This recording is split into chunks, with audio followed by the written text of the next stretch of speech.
Is truth objective or subjective? It seems like conversations on the bigger questions about life are almost pointless in today's society.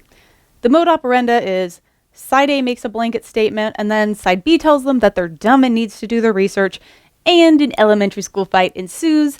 No one walks away understanding a new idea, and no conversation really takes place. I want to have a conversation about where morals come from, and if there's a case for more than just physical reality, such as a spiritual one. However, after last week's video, it became clear that this topic would be pointless to jump into until we first analyze the communication issues going on amongst humans right now. There's a huge importance to understanding nuance and defining your terms. Our linguistics, or ability to communicate through language, is limited. Regardless of what a dictionary might say, people differ greatly from one another on their definition of words. What happens is they can argue all day long about the logical fallacies of the opponent's words and never change their mind because they haven't actually addressed what the person meant or actually believes. They've only addressed what they think they said. We call this the straw man argument. A straw man argument is a great argument that appears to completely obliterate the other person's view. The only problem is it has very little to do with what the other person actually believes. The real subject of the argument hasn't even been addressed or refuted, but rather a misrepresentation of that opinion designed to be as easy as possible to refute. And just as a person who's made of straw would be easier to fight than a real human, someone who engages in this fallacy is said to be attacking a straw man. So, how do we avoid falling into this trap? 3 things that will help are accept that most ideas are more nuanced than a blanket statement can cover. 2, define your terms. And 3, before you respond, ask, what do you mean by that? What is the question that their idea is answering? When you disagree, are you even sure that you're talking about the same question? An example of a common conversation fallacy is in the conversation about morality and whether truth and morality are objective or subjective. You'll usually hear these 2 comments made. The objectivist, not sure if that's a real word or if I just made it up, but we're going with it, will say that there can only be one truth. Relativists, or proponents of subjective morality and truth, will say, no, truth is in the eye of the beholder. It's like blindfolded kids touching an elephant. One might be explaining the head and the other the tail. They might both be right. And then an argument ensues. The issue here is that these 2 people are talking about completely different things, and they don't even realize it because they haven't defined their terms to each other. So let's break down the argument above. The objectivist needs to define their terms. When you say there can only be one truth, what does one mean? This can be easily confused. I'm a partial objectivist, and I've used this phrase a lot. I certainly don't mean one numerically. I also see a difference between true and truth, a distinction the listener might not pick up on. I can say that I have a dog and I have a cat. Both of those things are true. That's technically 2 truths, not one. There's millions of things that are true.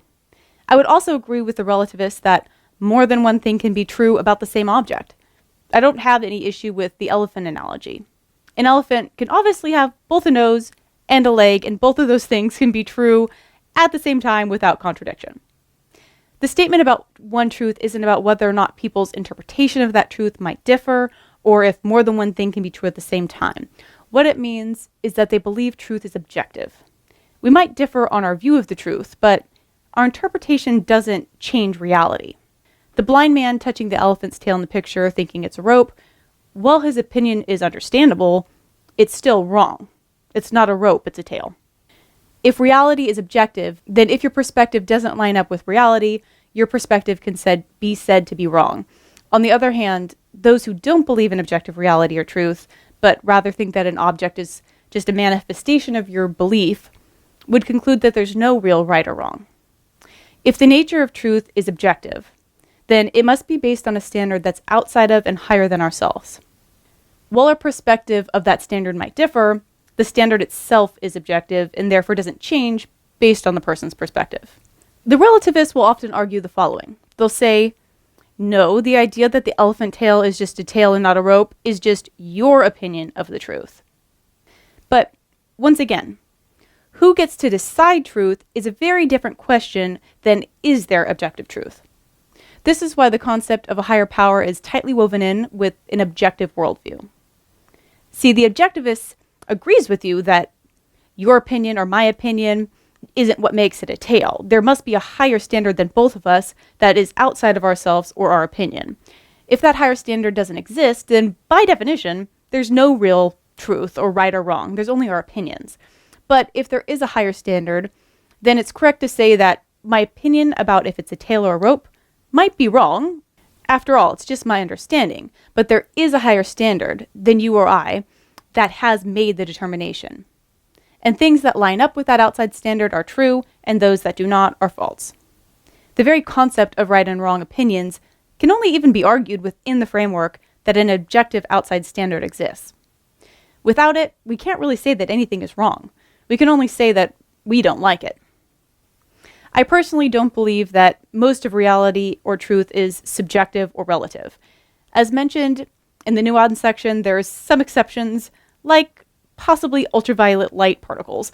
However, if we go back to our animal analogy, my reaction to the animal might change depending on what I believe about it, but my belief doesn't change the animal. If I believe a rabid lion is a tame elephant, I might not run from it, but I might still get eaten. Belief systems are important, but it's also important that your belief system is based on reality and on truth. When other objectivists and I say that there can only be one truth, what we really mean is simply that we believe truth or reality is objective. We agree that the elephant can have many parts or many things can be simultaneously true. But the animal is either an elephant or a lion, not both simultaneously. It doesn't change between an elephant and a lion depending on what I believe about it. The relativists who use the elephant analogy should also define their terms. We've already covered that objectivists don't have an issue with two things being true at the same time. But if I had to guess, I think what some relativists actually mean is that objectivists are notorious for being arrogant. If you're a true relativist or proponent of subjective reality, then please watch my next video because that's what we're going to dive into next. But if what you really mean is that you believe in objective reality, you just think the objectivist is being arrogant, then the better retort is not denying objective reality, but rather just pointing out your agreement on objective reality and reminding them of your other agreement, which is that they are not God. I believe objective reality exists. I believe God as the creator of that reality gets to define it. I also believe that if God has revealed things about that reality, that those things can be said to be truth. But I'm also careful to acknowledge that I might have a flawed understanding of those truths. I fully recognize that I myself am not God, and I'm not inerrant. That's why I'm open to and welcome conversation. I'm an aggressive seeker of the truth. Instead of attack and offense, my hope is that we as humans can dialogue together to better understand which different issues are linguistic communication issues and which are actual disagreements, which are feet versus tusk issues, and which are elephant versus lion issues, so that we can focus the discussion around the important issues instead of fighting straw men for years and chasing the wind. So what are your thoughts? How can objectivists better explain their belief in objective truth while still acknowledging that they are not God? And they might be wrong about what that truth is. And how many relativists actually believe truth is relative and subjective? Are most people who claim they believe truth is subjective really just objective truth believers who think objectivists should stop implying they perfectly understand what the truth is? And lastly, is truth knowable at all? Is this conversation even worth having?